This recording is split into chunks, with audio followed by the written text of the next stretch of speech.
All right, guys, we're back again, and we got a little bonus task for you today. All right, when you are done with your pop art portrait, I'd like you to do this one last thing. It's just going to make it look a little bit better and reference our study of Andy Warhol for this. So for this, you are going to need to be in Pixlr E. All right, so make sure you're in Pixlr E, or else you won't have the tools that I'm going to show you how to use today. Now, what we're going to do is we're going to make this a little bit misaligned.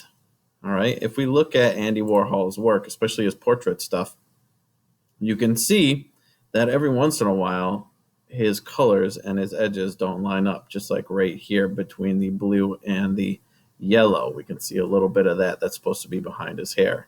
You can also see it down here with this pink showing up. That's supposed to be behind his hair there. That's because he did this using a screen print, and every once in a while you don't get the alignment quite right to put the details over the top of the flat colors, and you can see some of these discrepancies, these parts where it's misaligned right there. So we want to do that to one or two of our pictures here. So I'm making sure I'm on my detail layer. That's the one right here that's got all the darks and lights. This is our multiply layer. If we look at the blend mode right here, and I'm going to use the selection tool, which is this box right next to the arrange tool here. I'm going to choose one of my portraits.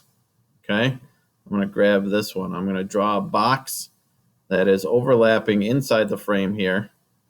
Draw it around, taking up the whole thing. Okay. And I'm going to switch back to the arrange tool.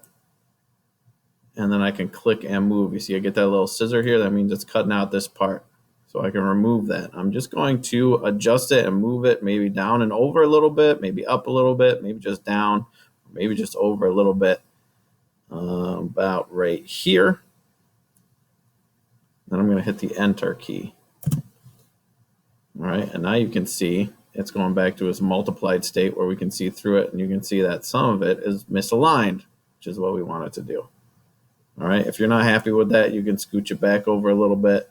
Once you got it in another spot you want to try, just hit the enter key on your keyboard and you'll see how it looks. Now, I kind of like the way that looks with the red peeking out here and there, but I'd like you to do this for one or two of your portraits. Don't do it for all six. We want most of them to be aligned, but if you want to pick one or two of them and just scooch it over a little bit. If I was going to do another one, I'd have to swap back to the marquee select tool, is the technical name for it.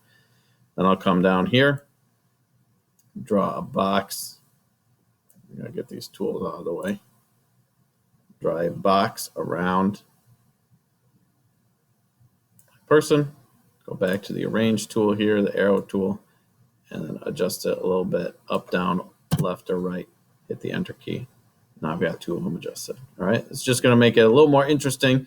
Going to reference back to our friend Andy Warhol, which is who we were looking at for this study in pop art. Okay. That's it.